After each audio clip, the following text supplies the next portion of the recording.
Huzurlu Mutfağa hoş geldiniz. Ben Buket. Yine sizlere çok sağlıklı, lezzetli ve tok tutan, doygun bir kek tarifi vereceğim.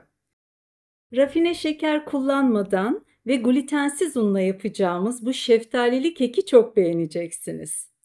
Öncelikle 3 tane yumurta kullanıyorum. Yumurtaları lütfen kek yapmadan en az yarım saat önce mutfağa çıkarın buzdolabından ve ılısın. O zaman daha güzel kabarık kekleriniz olur. Bir tutam tuzla 3 yumurtayı güzelce çırptım ve köpürttüm. Yumurta akları ve sarıları köpürdükten sonra 4'te 3 su bardağı hurma özü ekledim. Klasik su bardağının ölçüsü kadar bu benim bardağım. Kullandığım bu ayaklı bardak klasik su bardağı ölçüsünde, yani 200 mililitre. Aslında yarım su bardağı da gayet güzel yeterli olurmuş. Yarım su bardağı hurma özü koyabilirsiniz. Hurma özü yerine dut özü, pekmez, karadut özü ya da herhangi bir tatlandırıcı ekleyebilirsiniz. Bir su bardağı süt ilave ettim ve yarım su bardağı da zeytinyağı koydum. İstediğiniz her çeşit sütü ve yağı kullanabilirsiniz. Ben bu kekte çiğ kara buğday unu kullanıyorum. Siz glutensiz un ya da istediğiniz herhangi bir nohut unu, mercimek unu, beyaz un, tam buğday, kepekli her çeşit unu kullanabilirsiniz ve hepsinin de ölçüsünü aynı koyabilirsiniz.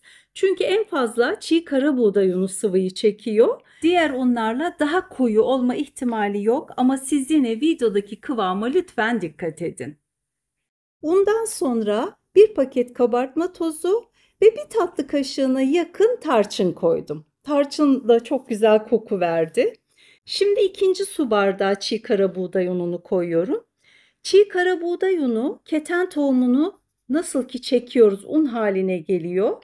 Çiğ kara buğdayın tohumundan oluyor. Yani bu un değil. O yüzden başlığa unsuz yazacağım. Bu un değil mi diye soranlara bir cevap olsun.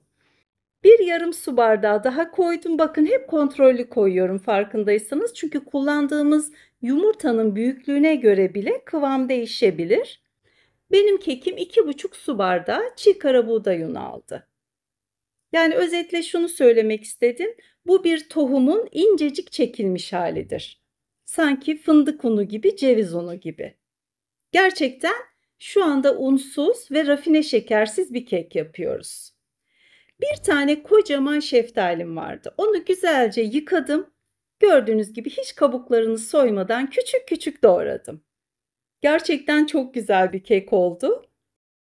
Benim unuttuğum alternatifleri ve beni hangi şehirden ve ülkeden izlediğinizi lütfen yorumlara yazın. Bekliyorum. Şeftali dilimlerini de kek harcına güzelce karıştırdım.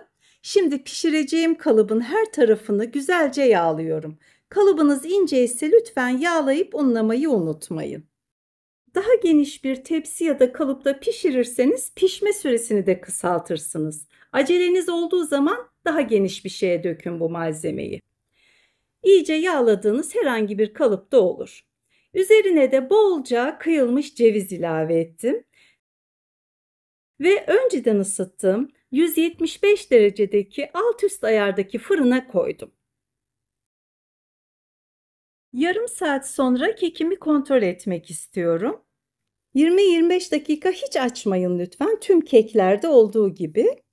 Şimdi ben çöp şişi batırdım ve kekin henüz pişmediğini düşündüm. Aslında çöp şişim şeftalinin içine denk gelmiş. O an düşünemedim. 5-6 dakika daha tuttum. Tabii ki çöp şiş bu defa keke denk gelmiş, yani harca, ve kupkuru çıktı.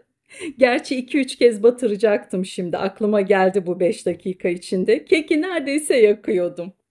Birazcık aralık bıraktım. 5 dakika kadar içinde dursun, çökmesin hemen diye. Ve kekimi fırından alıyorum. Şöyle tezgaha doğru yürüyorum. Tüm izleyenlerden rica ediyorum, şu noktada keki beğendiyseniz lütfen beğeni tıklayın ve bir yorum yazın. Kalp, böcek, çiçek bile olsa yorum çok kıymetli. Ayrıca sorularınızı da bekliyorum. O zaman daha çok kitleye ulaşıyorum. Emeklerim de boşa gitmemiş oluyor. Bir 10 dakika kadar sonra keki çevirdim. Dedim ya az daha yakıyordum diye tam kıvamında almışım. Ben kekin üstüne serptiğim için cevizleri böyle altta bırakmak istemedim. İsterseniz siz kalıbı yağladıktan sonra dibine serpin ve ters çevirip öyle sunuma hazırlayın. Ben kekin cevizli olan bu kısmını tercih ettim ve misafirlerime böyle sundum. Kekimiz hazır. Keki lütfen soğuduğu zaman kesin. Hem şeftalileri de daha düzgün kesmiş olursunuz, hem de çok daha düzgün güzel dilimler çıkar. Şimdi içine de bir bakalım. Nasıl, beğendiniz mi? Dokulu, doyurucu, diyet ve sağlıklı beslenme dostu bir kek.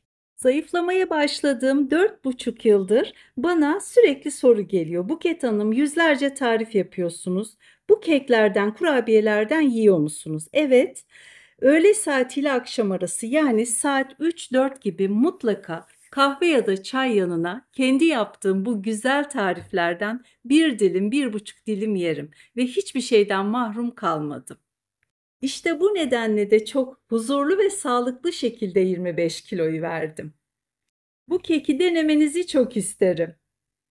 Buraya kadar izlediğiniz için, güzel yorumlarınız ve sorularınız için çok teşekkür ederim. Kanalıma abone olursanız çok mutlu olurum. Lütfen abone olun, yanındaki bildirim zilini de açmayı unutmayın. Tümü diye işaretlediğinizde tüm tariflerimden hemen haberdar olabilirsiniz. Ben Instagram'da da Huzurlu Mutfak olarak varım. Tekrar görüşmek üzere.